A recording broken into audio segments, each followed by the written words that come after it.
São duas, né? Duas câmeras? Duas câmeras.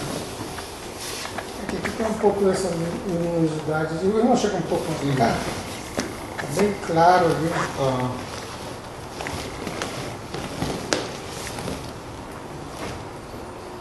Bem, vamos lá, pastor. Pastor Hans, o irmão é de descendência leta. Sim, descendência leta. Mas meu irmão nasceu aqui no norte do Fluminense, né? Não, eu nasci no interior de São Paulo. No de Varpa também? Na Alta Paulista, próximo a Varpa. Ah, tá, mas seus pais têm alguma coisa a ver lá com o norte Fluminense? Né? Não, é o seguinte, quando eu tinha 17 para 18 anos, acabei o segundo grau, eu fui estudar engenharia no Rio de Janeiro. Então eu estudei lá, depois trabalhei no Rio de Janeiro. E na igreja onde eu frequentava, a primeira igreja batista de Niterói, eu conheci a minha esposa lá, que seria minha futura esposa, e nós nos casamos, moramos ainda um tempo no Rio de Janeiro. E depois Curitiba, depois interior de São Paulo de novo, Vale do Ribeira, e depois a Letônia. Então por isso... trabalhou em Jacupiranga? Eu fui em Jacupiranga, estive em Jacupiranga. Bem, vamos voltar um pouco nos netos. Os netos têm uma história muito assim, significativa no meio batista, não só com o Rones, que é acho que foi o personagem neto mais assim, conhecido, né? O Oswaldo Rones, mas nós tivemos tantos netos aí, tem o Skeidan, tem aí são tantos, né? O Staiber também, se não me engano, no Rio Grande do Sul, é de descendência leta. Mas nessa região de Varpa aqui, acho que a imigração se deu por causa da Primeira Guerra, foi isso? Não, quando terminada a Primeira Guerra Mundial, a Primeira Grande Guerra Mundial, em 1918 a Letônia ficou independente. Nos anos 20, mais precisamente em 22, então veio um grupo grande de letos, de 22 até 25. Só estava fugindo do comunismo. Na verdade, a Letônia estava livre naquela época, né? Então a saída foi mais de ordem religiosa. Um grupo de irmãos acreditava e até dizem, profetizava que no futuro viria um dragão vermelho do Oriente, etc., né? Do lado da Rússia. Então é um grupo grande de letos, principalmente batistas, cerca de 2.000 talvez próximo a 2.500 pessoas, com as crianças, com todas as pessoas. Então eu creio que isso era mais que 90% eram batistas. Então eles decidiram então vir para o Brasil, aí na região de Varpa, né? Então, na verdade, não é bem assim fugindo de uma guerra, mas fugindo de alguma coisa que eles acreditavam que ia continuar, aquela instabilidade, não é? Na verdade, não teve tanta estabilidade nos anos 20, os anos 30 foram muito prósperos na Letônia, o início dos anos 40 também, só aí meados dos anos, a partir de 1943 que começou aquela turbulência, problemas, Segunda Guerra. Nazismo, depois forças comunistas e por fim a ocupação, né, a transformação em União Soviética, né? Da Letônia, a integração à União Soviética. Ela ficou como União Soviética até quando? Até 91. Mundo, né? Foi quase 50 anos de comunismo na União Soviética. Ela ficou naquela divisão de quem ganhou a guerra, metade com um, metade com outro. Mas os letos têm uma presença marcante aqui no Brasil, né? Depois começaram a desenvolver um trabalho bem característico, já da segunda geração, terceira geração, né? Nós estamos aí, o pessoal da segunda já está ficando velhinho, né? Nós já estamos mais com o pessoal da terceira geração aí. Alguns se destacaram, tipo seu primo aí que está em coma, nós recebemos aí um pedido de orações por ele, né? Então fez um trabalho de destaque aí com a Escola Cristã. Fala um pouco do seu primo aí, para o pessoal ter uma noção aí como é que está a situação, assim. Se seu irmão tem contato. Não, meu primo Eduardo Berzin, né? Nossos pais eram irmãos, né? O pai dele, Eduardo, também meu pai Rodolfo. E vieram da Letônia, meu pai nasceu na Letônia, meu pai veio com 5 anos e o pai dele, meu tio, tinha aproximadamente, se eu não me engano, 11 ou 12 anos. Né? Então eles vieram e então eu conheço o Eduardo, nós no tempo éramos vizinhos, no Oswaldo Cruz, interior de São Paulo.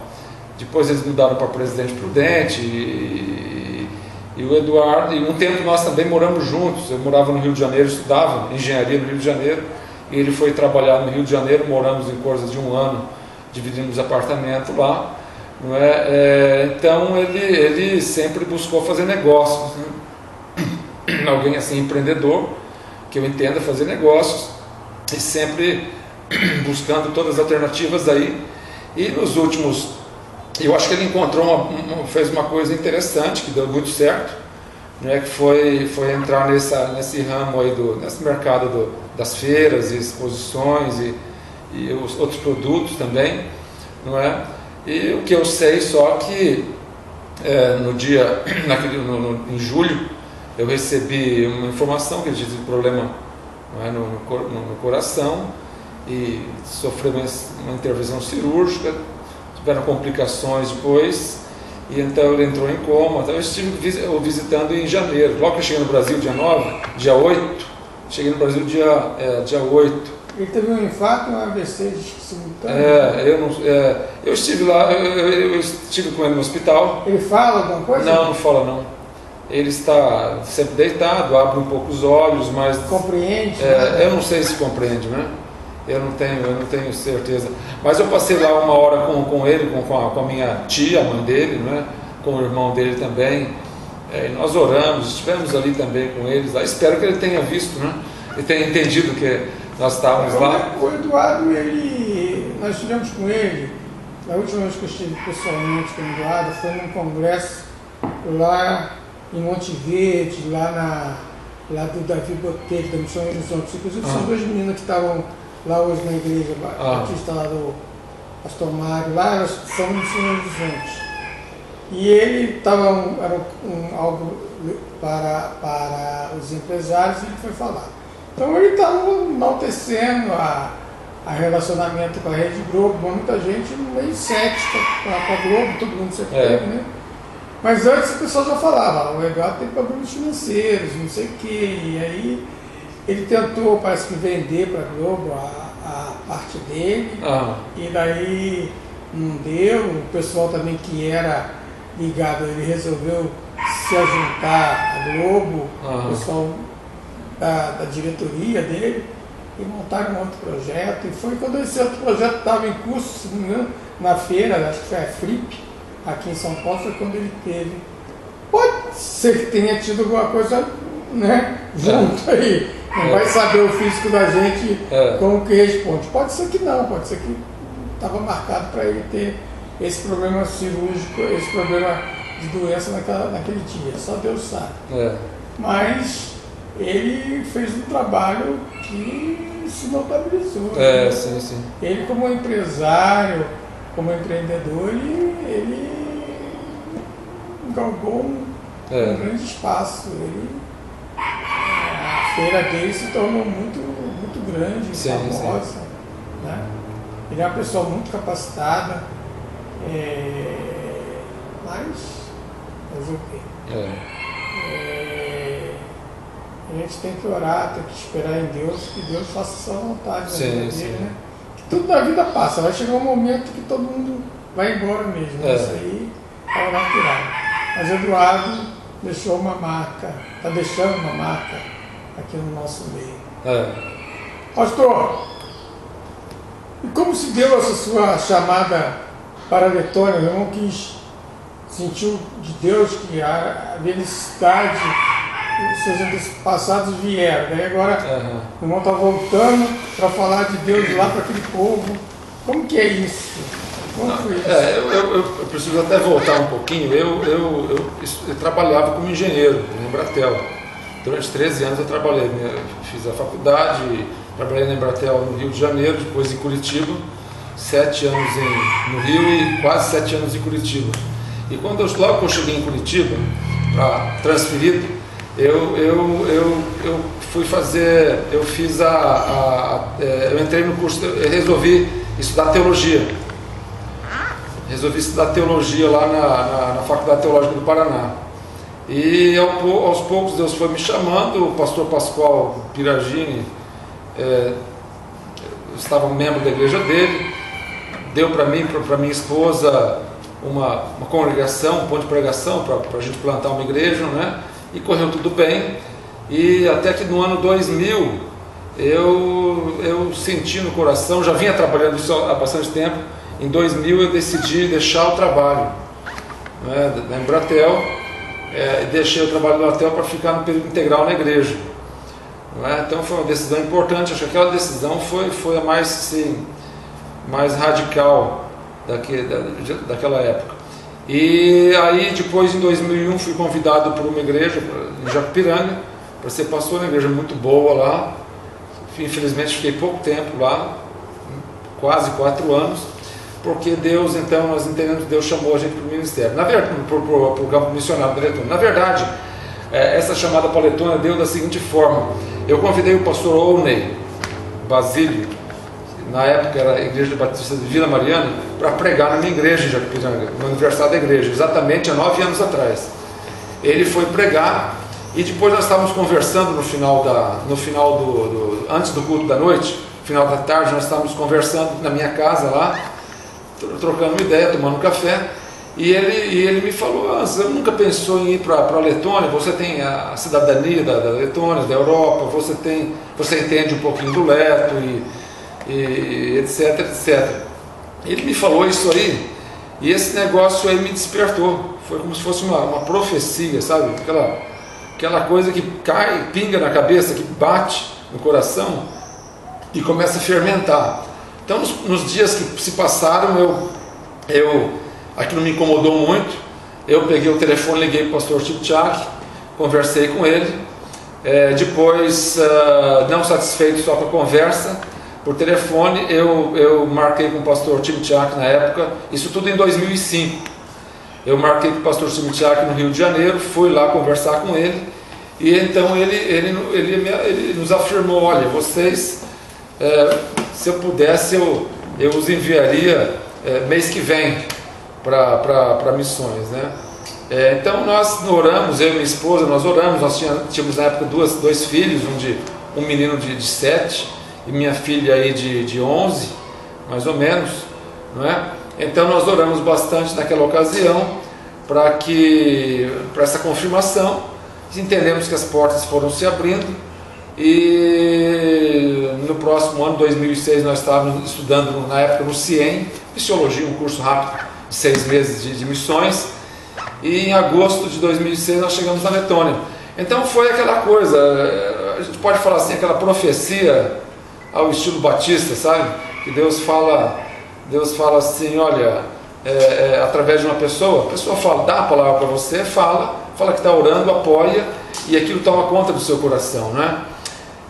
Então foi assim, mais ou menos. Eu nunca tinha pensado que poderia ir para missões, não é que era um sonho meu ir para missões, para a Letônia. Eu pensava em ficar na igreja, né, brasileira, né, ser pastor de igreja local. Eu pensei que isso eu fosse exercer o restante da minha vida, né? Mas então foi a palavra de alguém, depois a oração e essa confirmação também dos outros líderes, né, como o pastor Valdemiro Chipchak, né, então, que confirmou também, que abriu as portas também. Então essas confirmações de 2 ou 3 pessoas, porque se eu perguntasse para 50, eu acho que ia ficar meio a meio, vai ou não vai, né? Então eu perguntei para aqueles que eram especializados no assunto, né? Procurei, conversei. Dificuldades, o irmão deve ter algumas dificuldades lá, mas de impacto, assim, quando o irmão chegou, como é que foi essa adaptação lá na Letônia? Eu pensei que fosse ser mais fácil, porque eu entendi um pouquinho do leto, pouca coisa, né? Conversa diária que os meus pais tinham em casa, eu ouvia e entendia. Eu pensei, vai ser mais fácil, não vai ser difícil, eu vou aprender, daqui uns 6 meses, 1 ano eu estou dominando a língua bem, não é? Então, isso foi a maior dificuldade, foi eu acho que essa adaptação linguística que até hoje, né, a gente luta eu prego todos os domingos, em leto, né? Mas é uma luta que gasta muito mais energia do que fosse falar em português, né? Nós chegamos lá na época do verão, então está tudo bonito, florido, né? Não está frio, não é? Verão significa uns 20 graus. Na época, quando nós chegamos em agosto, talvez seria assim, digamos, entre 15 e 25. Julho é mais quente um pouquinho, né? Mas nós chegamos já em agosto e tava bom. E é muito sol, muita gente na rua, e não estávamos vivendo ainda aquela crise econômica europeia, estava tudo fervendo, e gente gastando, e aquela festa toda europeia naquela época, né? Depois de uns 6 meses, eu já percebi que não seria tão fácil, o processo não seria assim tão rápido, nem tão fácil, né? Porque é duro, que o pastor que sai do Brasil prega 3, 4 vezes por semana, mais 2, 3 reuniões, encontros, de repente chega no local que você não pode falar, parece que você sofreu um acidente e não pode falar, não é? Então só fala em família. Então qualquer coisa que precisava expressar, qualquer desejo pequeno, um favor que precisa pedir, ou vai no mercado pedir alguma coisa, ficava difícil, né? Mas em função da língua, ou em função do Estado ali, da política, da situação? Não, primeiramente da língua. Outra coisa é que o povo não é tão, à primeira vista, o povo não é tão simpático, né? Muito sério, muito duro nas respostas, não fala com delicadeza, a maioria, né? E às vezes, quando eles percebem que eu sou estrangeiro, eles aí parece que alguns ficam até mais com medo e tem aquela reação de rejeitar, né? Mas são as duas coisas, mas em primeira língua. Hoje já é bem mais fácil. Mas na parte política, na parte do Estado em si, a liberdade é total. Não, liberdade. Toda a União, já fazemos parte da União Europeia, né? Então uma das coisas da União Europeia é a política que tem que haver liberdade, não é? Não pode ter discriminação. Então, com relação a isso aí não tem problema não tem problema de perseguição. E eu sou cidadão também da Letônia, né? Então eu cheguei... Eu não tenho dupla cidadania. Então essa dupla cidadania ajuda, meus filhos também têm. Então essa dupla cidadania ajuda, porque onde eu vou eu tenho direitos e deveres lá, não é? Então eu voto, eu participo das atividades tanto da denominação como um pastor normal também, embora seja missionário, né? Eu participo das reuniões e tudo que tem como se estivesse no Brasil, né? Com exceção, logicamente, da língua, que às vezes é difícil articular algumas coisas com precisão, né? Numa língua que não seja a sua língua que você... E também não é latina, né? Daí fica maior. E diz uma coisa, pastor, quando o irmão chegou lá, parece que a igreja que o irmão foi originalmente para tomar conta, acho que até hoje, né? Estava com 10 membros, né? Uma coisa assim. Não, quando nós chegamos lá, essa igreja, eu não fiz parte de igreja nenhuma. Eu cheguei, primeiro ano, os primeiros meses foi de adaptação, né? E então depois que estávamos adaptados, eu assumi os missionários da terra, a coordenação dos missionários da terra da Estônia, Letônia e Lituânia. Hoje são 9 missionários, não tem muito, né? Mas então eu assumi essa coordenação desses missionários. Até hoje eu coordeno esses missionários da terra. Então nos primeiros 4 anos eu coordenava esse trabalho. Tínhamos em vista plantar uma igreja através da nossa casa. Tínhamos um pequeno grupo, a partir de 2008, um pequeno grupo que se reunia na nossa casa toda quarta-feira, e tinha lá 10, 12 pessoas, é quase que uma igreja em casa, não é? Só em 2010 é que uma igreja, 2 jovens que vinham no pequeno grupo, elas faziam parte dessa igreja, e essa igreja aí foi, antes do comunismo, nos anos 30, a maior igreja batista da Letônia, e é o maior prédio batista da Letônia, o maior templo batista na Letônia, e tinha ali 15, 20 frequentadores, porque a igreja teve um problema, tinha um pastor, inclusive muito muito conhecido no tempo da União Soviética, que foi perseguido e tal, mas ele morou no Canadá um tempo do soviético, ele foi expulso da União Soviética, foi para o Canadá, e quando abriu a Letônia em 91, aí em 94 ele veio para pastorear, erguer essa igreja, reformaram o templo. Mas durante esse período da União Soviética a igreja foi Não, a igreja em 1944, se eu não me engano, ela foi então liquidada, o governo liquidou e ela foi usada como um ginásio de esportes da Universidade da Letônia. O templo é grande, cabe como se fosse uma quadra no chão. E galerias, também tem galerias do lado e no fundo, tinham, né? Então as galerias eram como se fossem arquibancadas. E o prédio, as classes, o subsolo ali, o porão, o subsolo da igreja, então viraram salas de ginástica, de esportes, e o salão principal era uma quadra, né? Então ficou 50 anos. Aí, quando acabou o comunismo, a União Batista da Letônia tinha o direito a receber de volta o prédio. O prédio pertence até hoje à União Batista da Letônia, né? Então eles receberam, e hoje houve então um esforço de reformar o prédio. Então hoje nós temos um prédio lá bem, digamos, contemporâneo, cadeiras boas, macias, tal, né? E a igreja, nós temos duas igrejas lá, a minha, que é a Leta Nacional, e uma igreja russa. Nós dividimos o prédio, porque senão não teria nem condições de pagar as despesas, principalmente no inverno, aquecimento e manutenção. Então a igreja Leta... Quando o irmão fala russa batista ou russa? Batista, russa batista. A igreja batista ligada à Convenção Batista da Letônia, mas os cultos são em russo, né? Mas resolveu-se fazer duas igrejas independentes, né? Duas pessoas jurídicas, né? Então 2 gabinetes, cada igreja tem sua vida, né? Mas ocupa o mesmo espaço. Então tem que entrar num acordo, né? Como se fosse num condomínio. Isso é uma coisa boa, né? A igreja não precisa ficar um templo muito grande. Ocupa o mesmo espaço, mas estão divididos ali. São divididos, Ocupa o mesmo espaço geral, mas cada um tem seu templo, não? Não, o templo principal, a nave principal é o comum. Ah, tá. Aí nós temos, por exemplo, o nosso gabinete e a só secretaria. Os horários são diferentes. Os horários Estados Unidos tem mais tem vários que fazem isso. Né? Isso. Mas seria então, vocês ficam com um horário, quer dizer, aí é separado, né? À noite. Na Letônia, todas as igrejas só tem uma reunião aos domingos, um culto. Não tem igual no Brasil, que tem de manhã e depois tem à noite, né? Então, devido ao inverno, normalmente é de manhã, 10 da manhã ou 11 da manhã o culto, não é? Então, só que a minha igreja se reúne às 4 horas da tarde.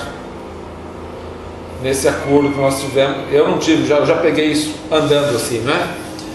Mas a minha igreja, ela ficou 4 anos sem pastor. Esse pastor que eu disse que ele se aposentou, voltou para o Canadá. Ele dirigia as duas igrejas, a Leta e a russa. Ele era leto, pregava russo também. E ele então, quando foi para o Canadá, ele deixou as duas igrejas, e a igreja russa ficou bem, conseguiu um pastor, e esse pastor até trouxe mais gente e desenvolveu bem. E a igreja Leta teve um problema, ela convidou um pastor, o pastor ficou lá 9 meses, e a igreja quase que se dividiu, tinha lá já 40, 50 pessoas. E aí, com a saída dele, alguns membros saíram também, essa história que nós às vezes vemos aqui também.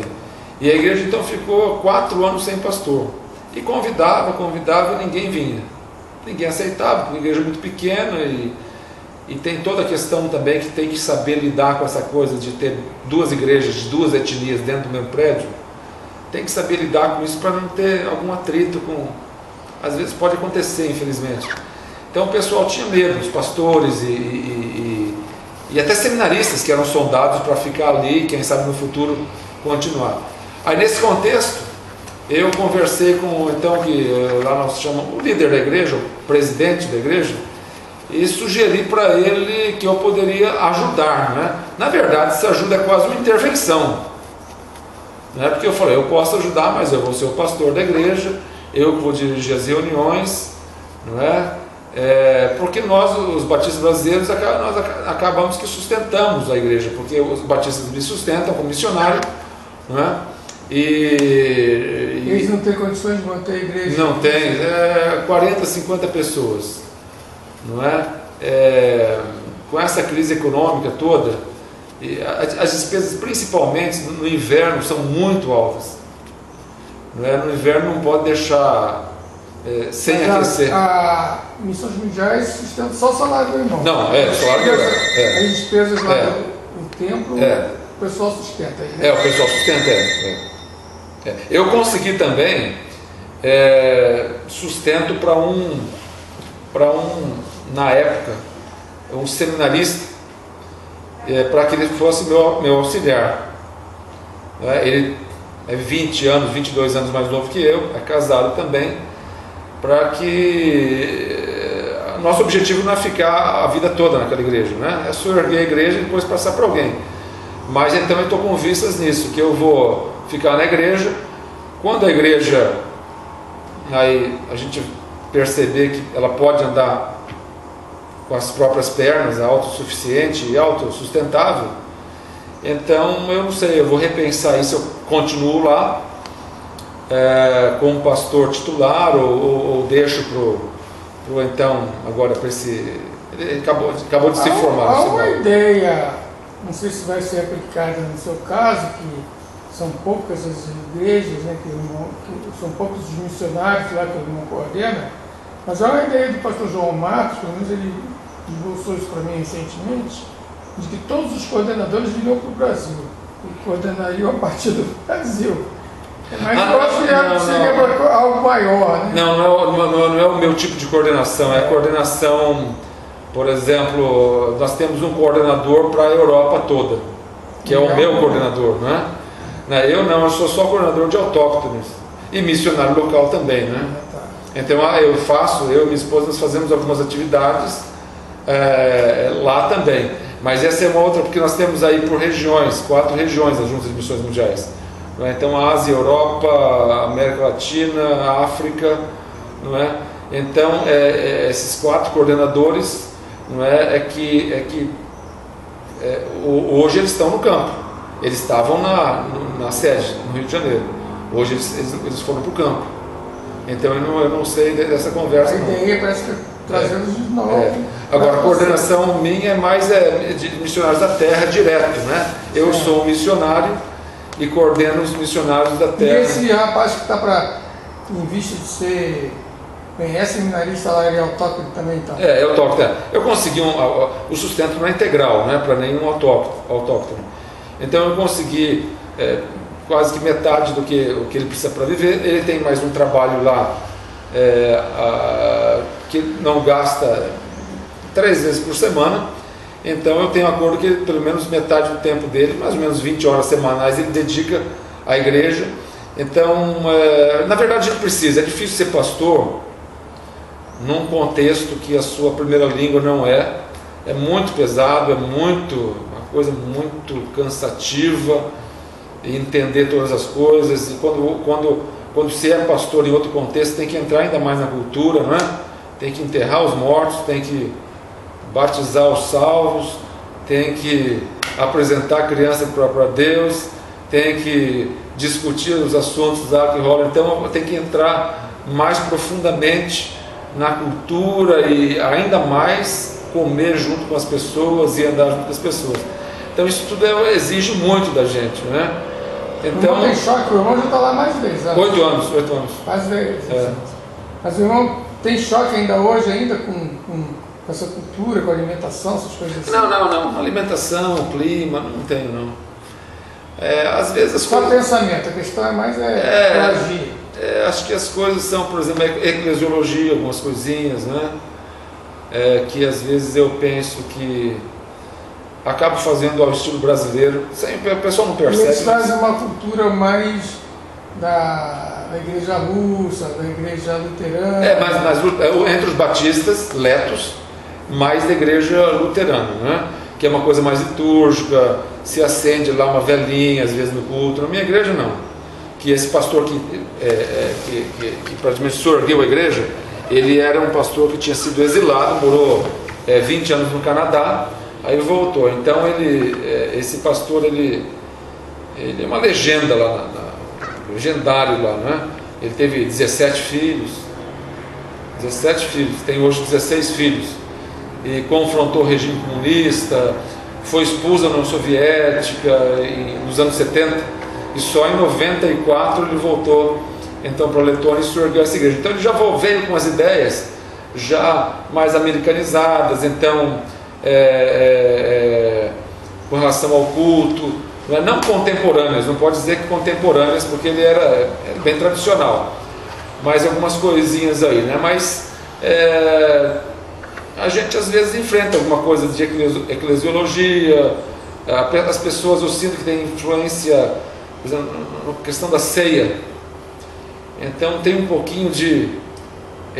muitos creem que se comer a ceia, vai comer e tomar o vinho, alguma coisa vai fazer bem para eles, entendeu? Ou batismos, alguns já me procuraram, eu quero ser batizado, mas por quê? Porque eu quero lavar os meus pecados, eu quero começar uma nova vida, né? Como se o batismo começasse uma nova vida, né? Claro que eu tento explicar para eles, mas são os detalhezinhos, né? O povo não é tão aberto. Essa ideia de sacramentalização na luterana, presbiteriana. Tem uma coisa mais sacramental. Me diz uma coisa, pastor.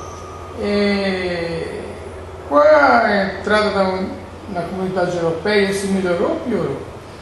Quando eu cheguei na Letônia, ela já tinha entrado na União Europeia, ela entrou em 2004, né? Da União Europeia. E esse ano, agora em janeiro, 1º de janeiro, no euro, né? Então estamos integrados totalmente à União Europeia.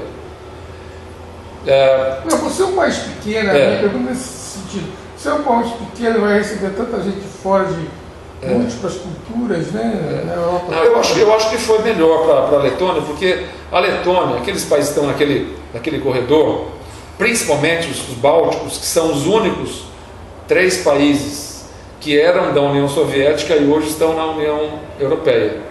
Só esses 3, né? Eu creio que trouxe uma modernização, trouxe dinheiro, mas ela está pagando caro agora por isso. Dinheiro muito fácil. Entre 2004, a entrada na União Europeia, até 2008, a crise econômica mundial, principalmente europeia, então o povo se endividou muito. Todo mundo comprando, inflação alta, principalmente a imobiliária, preço dos imóveis muito alto. O pessoal foi comprando imóveis que valiam, por exemplo, 100 mil euros, pagavam 200 mil, faziam dívida no banco, e aí com a crise econômica o preço dos imóveis caiu, o povo perdeu o emprego, então ficou um caos. Em 2009, ali 2010 e 2011 foi um caos na Letônia, muita gente saindo, indo trabalhar em outros países, principalmente Inglaterra, Irlanda, alguns na Alemanha, né, procurando emprego fora da Letônia. Muita gente saiu. E mas a maioria ainda não retornou, não. Porque continua ainda, não é? Mas eu acho que melhorou. Eu acho que a questão da União Europeia, esses países ali, ou eles se alinham, não dá para ficar em cima do muro, ou eles se alinham à União Europeia, ou eles vão ser influenciados a cada vez mais por Moscou, como é o caso da Ucrânia agora. É isso que eu ia entrar. Que a gente está vendo, né? É o caso da Ucrânia agora. Então a Ucrânia está vivendo isso que aconteceu na Ucrânia aconteceu em 91 na Letônia, no tempo da independência, né? A Ucrânia, ela uma influência muito russa que eu digo, não no sentido da etnia russa, mas de Moscou, né? Kremlin. Então essa influência é muito grande, e isso com certeza, isso não é benéfico, não. Isso não é benéfico, não. Mesmo que a União Europeia seja liberal, o país tem que assumir algumas posturas com relação à liberdade, né, de imprensa, até questões homossexual, casamento homossexual. A tendência são os países do bloco europeu, não é? Sofrerem lá uma pressão para que não haja nenhum tipo de discriminação, não é? Mas eu prefiro assim do que estar embaixo de uma sombra putiniana. Pastor, me diz uma coisa, e hoje, como é que está o seu ministério lá? Quantas pessoas tem na igreja? Hoje nós continuamos na igreja, não é? Já o 3º ano, temos uma frequência aí entre 40 e 50 pessoas aos domingos. A igreja tem aí 53 membros no papel, Nós precisamos trabalhar a área de jovens, de crianças, bastante, não é? Precisamos ali reforçar essa área, que eu creio que é muito importante. Música vai até razoavelmente bem. Quantos batistas tem no total na Letônia? Na Letônia são cerca de 6 mil batistas, com 85 igrejas, 2 milhões de habitantes. 2 milhões. E na Estônia? Estônia tem um pouco menos, 1,5 milhão de habitantes, e também a população batista é quase parecida com... Na Lituânia? Lituânia, que muda a história, porque a Lituânia é católica, romana, tem aí próximo de 3 milhões de habitantes e 400 batistas. Na Lituânia é mais complicado. Mas por tradição, a Estônia e a Letônia, elas foram mais abertas ao evangelho, porque elas foram como que colonizadas por luteranos, né? Por natureza, o luterano já é mais liberal, e os batistas, pelo menos na Letônia, eles derivaram, foi um protesto dentro do luteranismo, né? Foram luteranos que não estavam satisfeitos com a igreja luterana e entendiam que tinham que ser batizados por imersão. Então eles começaram lá um grupo, há 150 anos, né? Começaram um grupo e esse grupo cresceu muito, os batistas na Letônia, né? Então a gente vive essa situação. O professor Roberto Amorim, né? Aqui do MEIA, né? Sempre vai lá fazer um trabalho, não é isso? De educação física, não é ele, Roberto Bonfim? Não, Tiago Bonfim. Tiago Bonfim. Não, Tiago Bonfim mora lá. Ele mora lá? Mora lá. O Tiago Bonfim... Como ele mora lá? Ele é missionário? Eu não sei qual é o status dele junto à igreja dele. A igreja dele, eu sei que... Ele é de MEIA, né? Ele é da primeira igreja do MEIA. Eu sei que a igreja dele também o ajuda, o apoia lá. Eu não sei detalhes aí dele com a igreja. Mas ele está pedindo oferta, faz o trabalho, ele não faz o trabalho junto com o irmão. Ele tem um time de futebol de terceira divisão. Então ele é técnico de futebol, então ele tenta, através desse trabalho, né, ele tenta aí envolver. Até meu filho também joga bola no time dele, né, meu filho está contente, gosta. E ele também, o Tiago, às vezes eu convido para... Nós no verão, principalmente no verão, nós temos atividades na igreja, para crianças, para adolescentes.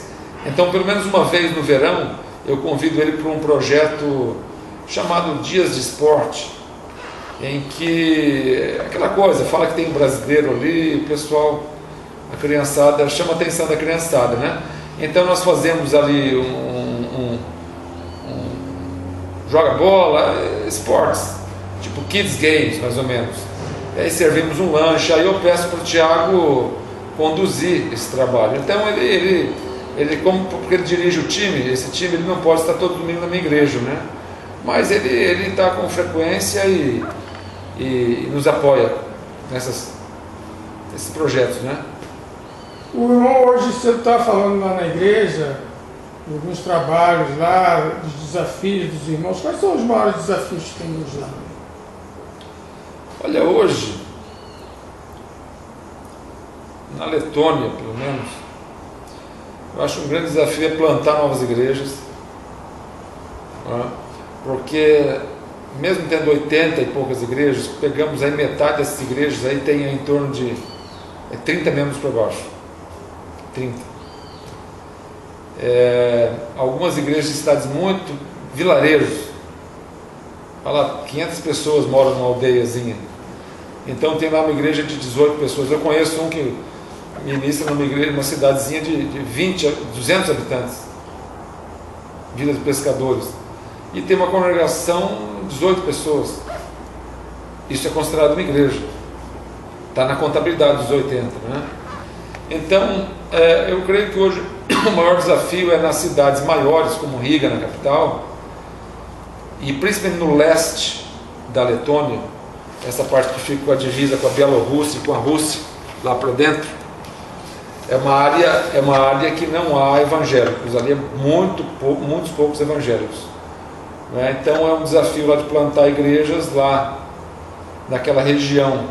Eu até com o líder da Convenção Batista da Letônia, então nós estávamos conversando que nós talvez no Brasil poderíamos sustentar 2 ou 3 autóctones lá, missionários da terra, formando uma equipe para plantar igrejas, através de uma equipe, não um plantando numa cidade, mas talvez 3 plantando em 2 cidades, em 3 cidades, né?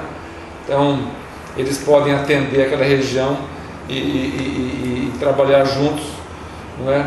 Como equipe. Então esse desafio. O desafio também, como o meu, é surgir uma igreja. Se a minha igreja, se eu não conseguir surgir a igreja, ela vai se perder, como estava quase para ser fechada, a igreja Leta, né? Que se reúne lá, né? Num templo. Então espaço nós temos.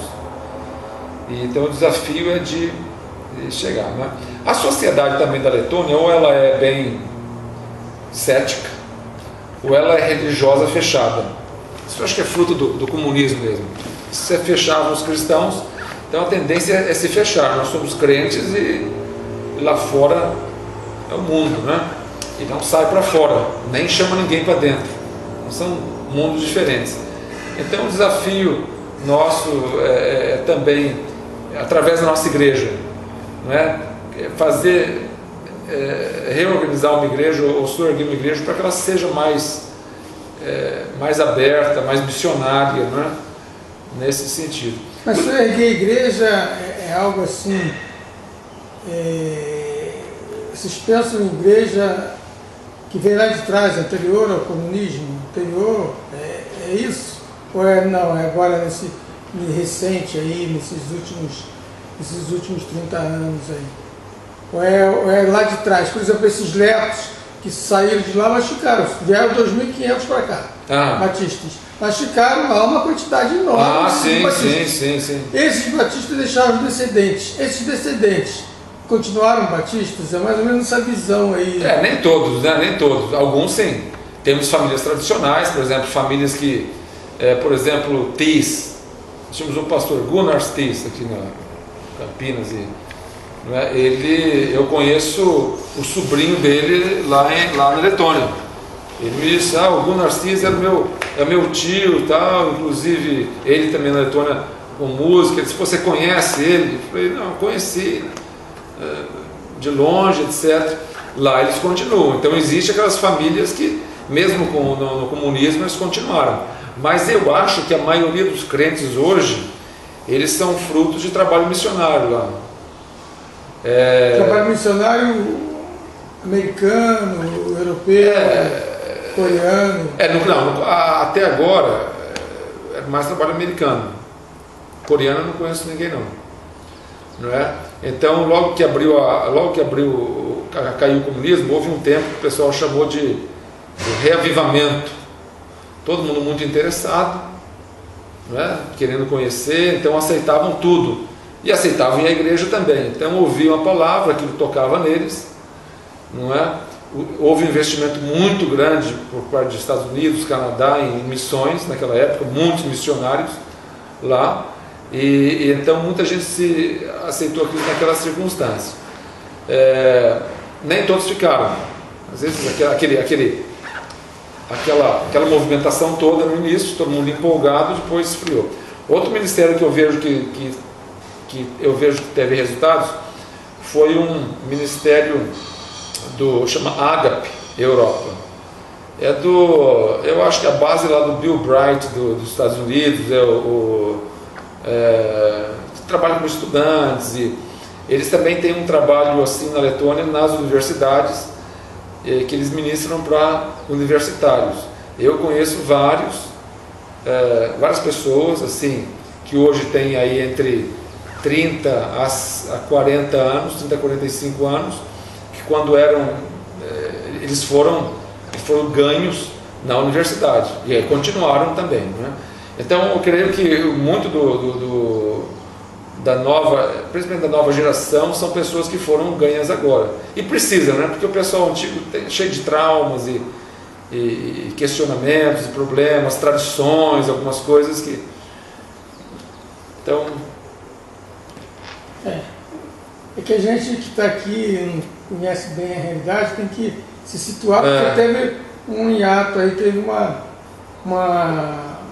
período muito longo em que os batistas ficaram ali ecoados ali com o comunismo. Pastor, quais são os desafios que o irmão poderia assim colocar para os batistas brasileiros? Nós estamos precisando disso lá para a Letônia, nós estamos precisando que vocês nos apoiem, contribuindo, orando, especificamente, por isso que eu lembrei do Tiago Bonfim, mas especificamente, o que vocês precisam para o Evangelho crescer lá na Letônia? Não, olha só, o que está dentro nas nossas mãos, né? Nós precisamos, claro, do apoio da igreja brasileira, intercedendo, né? Nós precisamos também de apoiar mais os crentes lá através dos missionários da terra. Essa é uma grande possibilidade. E lá não adianta muito por causa do problema da barreira da língua. Não, por exemplo, existem outras línguas, né? Por exemplo, a música. Esse verão passado, em julho do ano passado, foi... Vocês não precisam muito assim não existe a necessidade social assim, de médico, dentista, as coisas não existem. Não precisa não. Seria mais, por exemplo, na área da música, na área da arte, não é? Do esporte. Então, mais universal. Assim. Essas coisas aí, por exemplo, futebol sempre chama atenção, não é? É sempre uma coisa boa. Outra coisa, por exemplo, são a música, por exemplo, popular brasileira. Não é todo, o Leto é muito musical. O ano passado, pela segunda vez, já foi um irmão, o André. Hoje ele é dirigente de música da Igreja Batista de Vila Mariana. Ele também é de descendência leta. E ele já por 2 vezes foi na Letônia. E ele toca muito bem violão, piano e música brasileira, bossa nova e também músicas cristãs com ritmos mais brasileiros. Então nós fizemos, por exemplo, lá um encontro num café lá em Riga, e as mesas, ele tocou e falou alguma coisinha. Então esse na verdade, ele é um pré-evangelismo, né? A igreja tal está organizando o concerto tal, o encontro tal, no restaurante, né? Então esse contato que a gente tem que fazer. Esportes também é uma coisa sempre no verão, estou pensando sempre junho, julho e agosto, né? Outra coisa, por exemplo, são manifestações brasileiras, por exemplo, como capoeira, não é? Isso chama muita atenção, o pessoal gosta, não é? Então, tiver lá um grupo de capoeira, ou 3, 4 capoeiristas lá, estão lá fazendo as performances deles, então nós podemos ir para as ruas e ter um contato com a sociedade, um impacto, fazer alguns impactos, né? Então, nesse sentido, dá para ir também, não é? Então, tem que entrar em contato pela Junta de Missões Mundiais e passar um tempo. Nós já recebemos, não só uma vez, mas diversas vezes, não só brasileiros, mas de outros países também, pessoas que vão nos apoiar, não é? Agora, eu creio que podemos adotar mais missionários da terra, da região, né? Porque eles são eficientes, eles estão em locais que a gente às vezes não pode ir. Há um projeto, hoje, se não me engano, já são os autóctones são maioria já. Antes era meio a meio, hoje a maioria são autóctones, né? O irmão, realmente nós temos cerca de 900 missionários em missões mundiais, mas nós temos mais os missionários do PEP, que não são classificados como missionários. Com eles, por isso estão na revista 1539, coisa assim. Então, se for colocar o PEP, são quase 1.600 missionários hoje envolvidos com missões mundiais. Fala aí, PEP, tem espaço lá para PEP ou não? Lá não tem esse lado social carente, né? O contexto onde a nossa igreja está envolvida, nós estamos no centro da capital Riga e na área marginalizada do centro. É uma área em que você vê os prédios, está normal, um prédio velho, mas lá dentro é uma calamidade lá dentro, né? Então muitas crianças ficam, os pais... Mas é tipo favela? Não é tipo favela. É calamidade total. Entra no prédio, você não imagina que tem alguém morando lá dentro, quando entra pelas escadarias. De tudo estragado, tudo sujo e tudo. Normalmente moram muitas famílias ali ao redor da igreja, famílias desestruturadas. Então, a mãe tem 3 filhos, cada filho é de um pai diferente, não mora com ninguém e tem que deixar o filho numa creche. Normalmente tem, mas às vezes não tem também uma babysitter para cuidar do filho. O filho fica perambulando pelas ruas ali, principalmente se é maiorzinho, 12, 13 anos. Então fica ali solto, ali, andando para cima e para baixo, pode se envolver com drogas, com álcool também.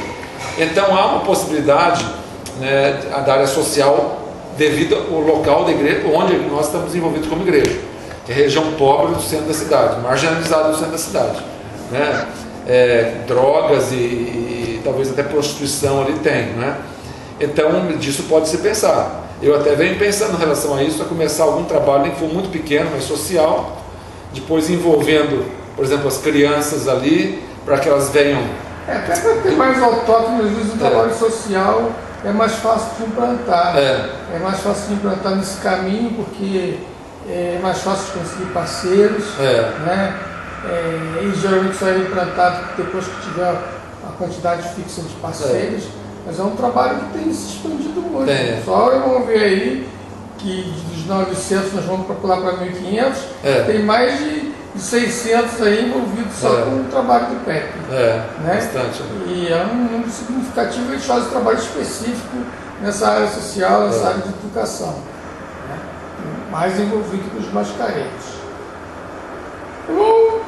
Eu estou satisfeito. Se o irmão tiver aí, quiser colocar mais alguma coisa, também dar aí umas considerações finais aí, dizer como é que é a realidade lá do irmão, quais são os seus sentimentos, falar da esposa, dos filhos. Aí o irmão fica à vontade. Não, sim, eu quero talvez falar mais sobre família. Minha esposa também está envolvida em missões, né? Nós temos agora 3 filhos.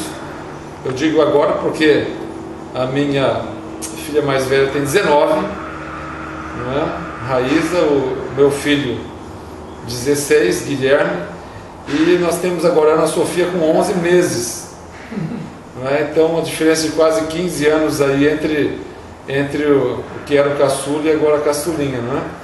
Então Deus nos deu esse desafio, ela nasceu lá, é também um desafio de até, né? Quando a criança nasce lá, você já vai jardim da infância, você tem que, a família vai entrar mais ainda na cultura, né? Já nascendo lá. Minha filha, graças a Deus, ela queria muito estudar medicina e ela conseguiu nas 2 universidades da Letônia bolsa integral para estudar medicina. Então ela começou medicina agora em setembro. A gente agradece a Deus também por isso. Eu acho que Deus supre essas necessidades, né? Também do missionário, né? E o meu filho, e agora essa filhinha aí que está começando aí, minha filha ficou no norte do Rio de Janeiro, na região de Campos, Bom Jesus, do Itabapuana, lá com a minha filhinha, não é? E eu estou aqui então no estado de São Paulo. Mês que vem, em março, eu vou para Minas Gerais, passar 2 semanas lá, e depois dia 1º de abril nós retornamos. Promoção. E aí dia 1º de abril nós retornamos para a Letônia, né? Eu conto com a oração dos irmãos e envolvimento também. Se os irmãos querem saber mais informações, eu estou aí no Facebook, pode procurar lá o meu nome no Facebook, né?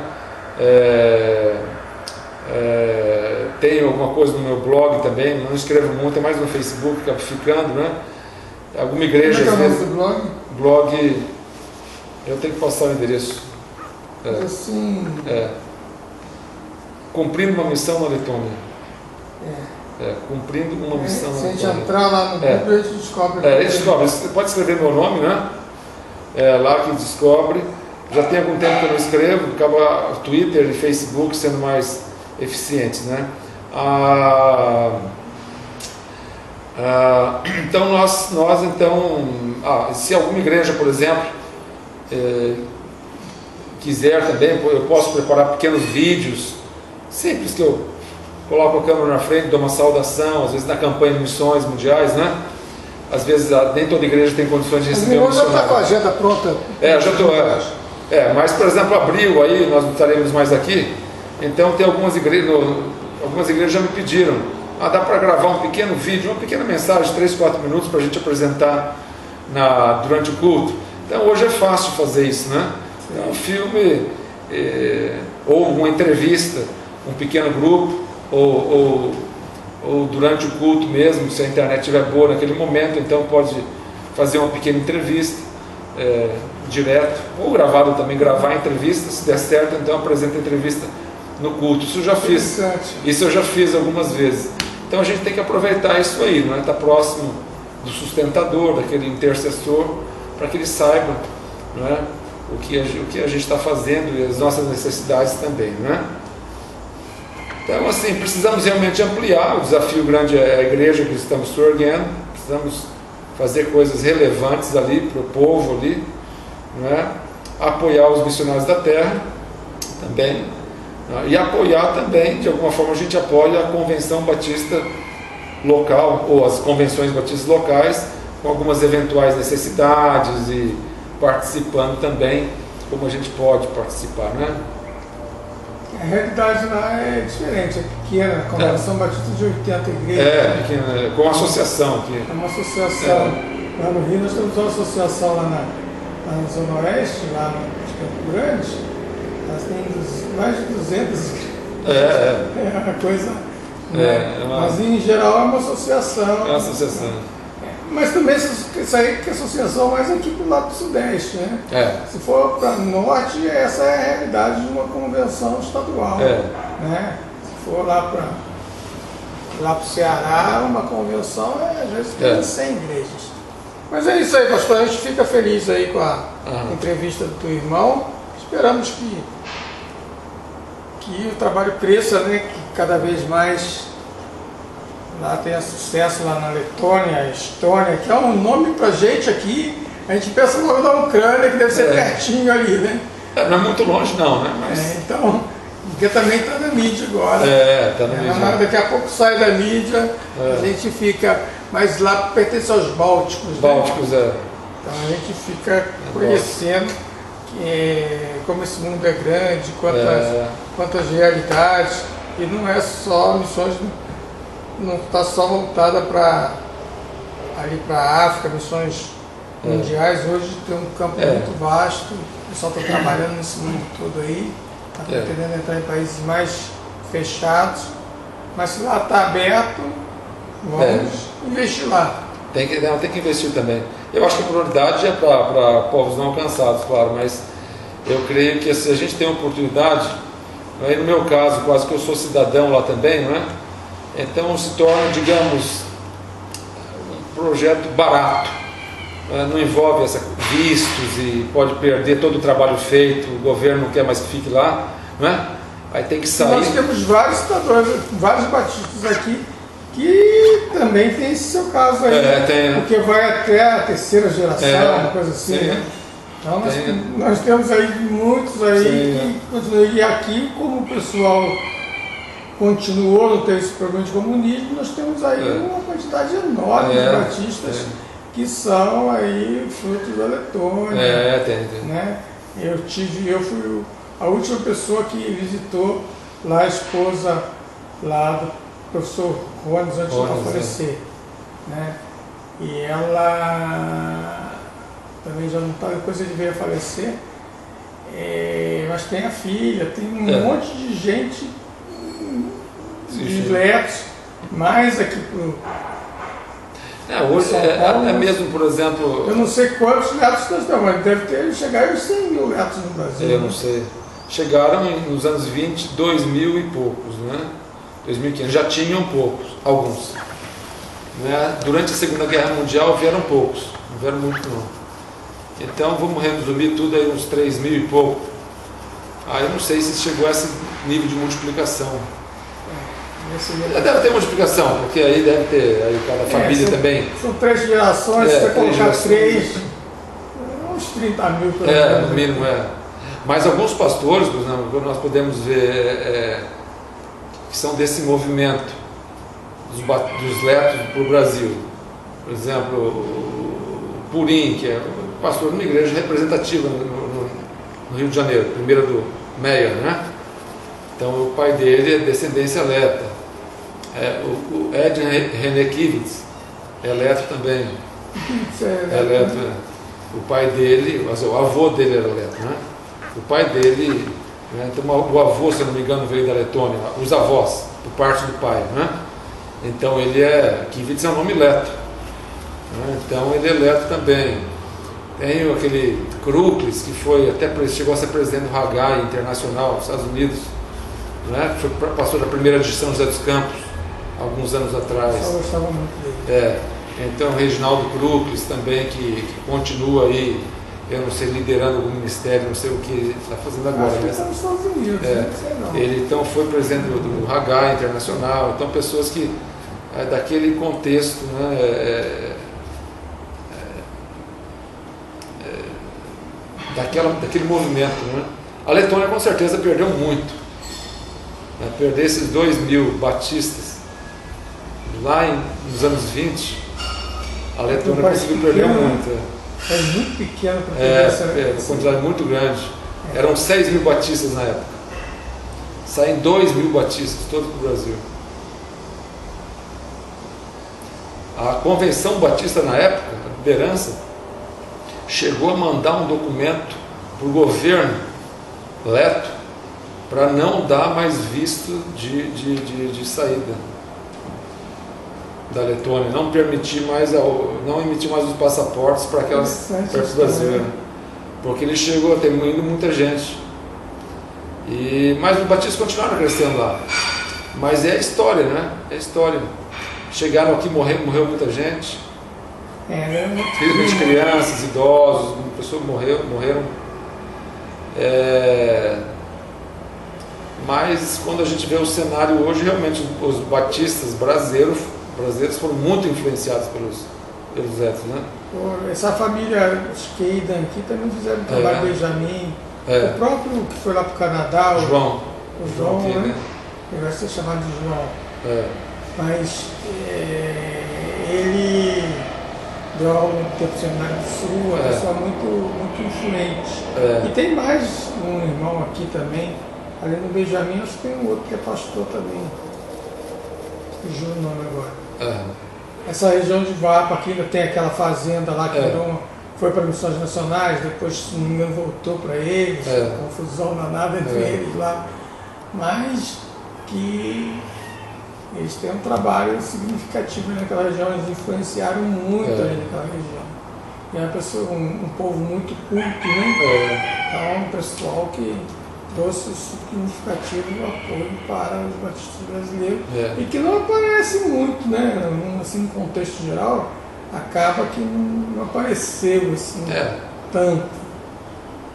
Mas que realmente, para quem estuda esse desenvolvimento dos batistas brasileiros, sabe que realmente eles tiveram uma importância muito grande. Mas é isso, pastor. Muito obrigado. Que Deus continue abençoando o seu ministério lá. Então vamos pro lanche aí. Deixa eu ver se eu dou uma Delfina.